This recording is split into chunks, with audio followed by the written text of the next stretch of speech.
Alright, YouTube, there have been a lot of correct the record shills both on YouTube and Facebook as well as 4chan, and sort of a pitchfork waving mob that's unwittingly, unfortunately, following behind them. On the subject of the sort of satanic performance art or occult ritualism of this Marina woman and John Podesta. Podesta probably did know this was going on. But the fact that he's a pervert doesn't mean he's also a sorcerer, or a Satanist, or involved with the occult. If you look at what they're doing in this Marina crazy goofball woman's performance art, it is quite literally just a Dadaistic form of modern art. If they're calling it a ritual, so be it. It's a great marketing strategy. Anton LaVey was a complete atheist and used to do it all the time. Oh, come get your manhood up, come heal sickness, come curse your enemies at my black mass.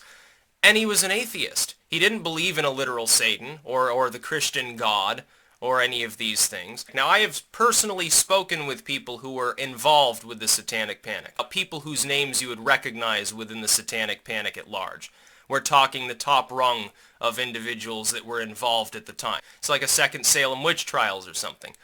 What happened is people were already paranoid. You've got a bunch of yuppies living in small-town America, and it's all white picket fences and suburban row houses, and everything's just wonderful, and Ronald Reagan's fixing the economy. The general prevailing feeling that appears to have been present at the time in areas of the country where things were going well, as opposed to maybe the inner city or something like that. We're talking about suburbia and small-town America. What happened is that people started getting very worried because little Jimmy and little Sally were listening to Iron Maiden and Black Sabbath and things like that. They were cool and they were wearing leather jackets and getting mohawks and stuff. Oh, well, that's not the way that those yuppies were raised. They were raised in an era where children were supposed to be seen and not heard. So they were already paranoid. Then they start hearing that the local priest or the local businessman or the mayor or something like that has been causing little Jimmy or little Sally to bend over and accept the grace of God anally.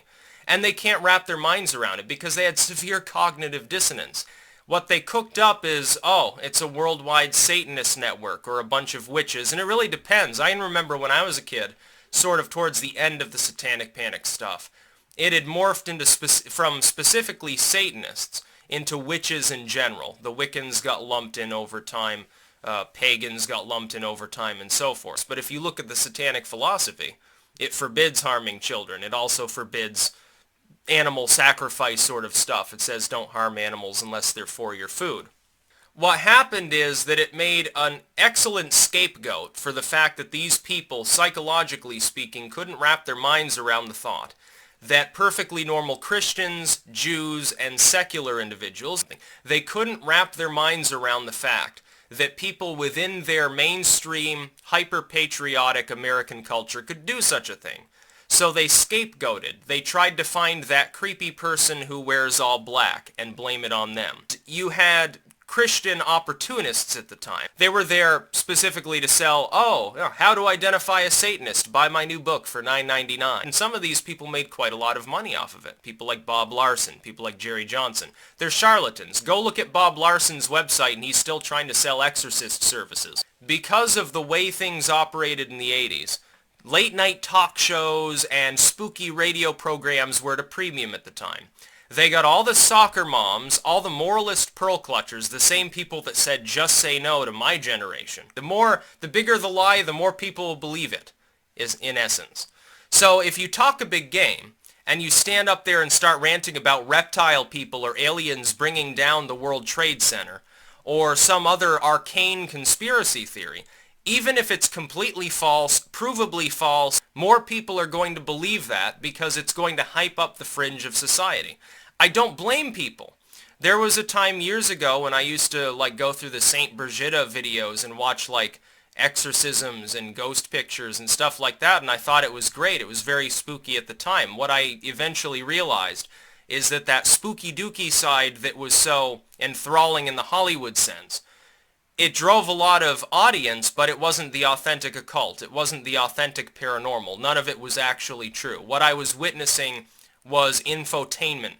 The reason why they're there is to try to disenfranchise an actual analysis of something that is creepy, with Podesta as a likely pervert, Wiener as a definite pervert, Clinton as probably an enabler of pedophiles. They tried to take that analysis and detract from it to put forth their more sensationalist story, inject the idea into the public consciousness, because it's easier to refute. From those who would actually think, well, something's a little funny here, the official story doesn't add up, let's dig deeper. Because then it distracts those who want to dig for the truth with something that's more easily obtained, they don't have to work for it, and it's more sensationalist than, aha, there was collusion behind the scenes, in a general sense. It makes them look like nuts to the lamestreamers, and so everybody wins as far as those that were actually involved. They never have a thorough and fair investigation. It's a distraction. It's not a scandal. Yeah, I'm sure it's creepy to somebody in the mainstream. It must be very, very creepy indeed. But it's not occultism. It's just him being a whacked out freakazoid, essentially. You don't need a worldwide satanic conspiracy to see why there would be perverts in power. I'm not surprised that people who rise to the top in an oligarchic system like this by backstabbing and bribing tend to be perverted. I wouldn't be surprised. I'm not defending these people. I'm simply saying they don't have the intelligence or self-control to practice the authentic occult. And if they're doing anything that seems occult, it's a mock-up. It's like an Anton LaVey shit show. That's what it is. Has nothing to do with a worldwide conspiracy. The worldwide conspiracy is globalism. I thought that everybody sort of agreed upon that some time ago. They stopped talking about how Wiener is a certifiable nutcase. They stop talking about corruption and collusion and start rambling about an art performance. There's no better way to accomplish it. When things like this happen, think of who gains from a story being injected, and then you will see who probably injected it going on. I don't claim to know the ins and outs of the Clinton campaign. I imagine it's quite corrupt.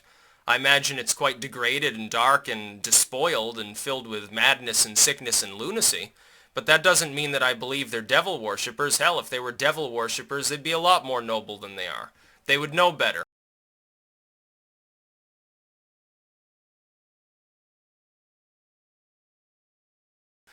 So maybe he's an occultist. No, he's not.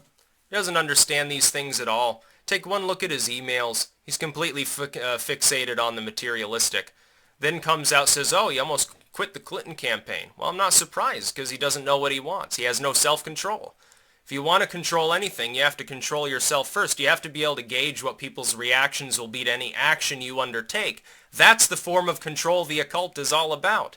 It's about play-acting your way through life. Essentially, or at least that's a major part of it. It has nothing to do with unduly screwing other people all the time. That's Hollywood nonsense. Plenty of Christians, Jews, and Muslims do that all the time. They don't worship the devil. So that I get tired of people denigrating the occult, which is a wonderful thing, by assuming that idiots like John Podesta are capable of practicing it. They're not. They're not literate enough to understand the material. Their eyes would glaze over. They would read an alchemical manuscript and assume it was literally about transmuting lead into gold because they're so fucking retarded. It's like the Special Olympics in the Clinton campaign at this point.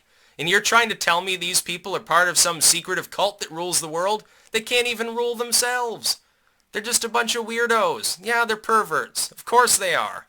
So get off my case.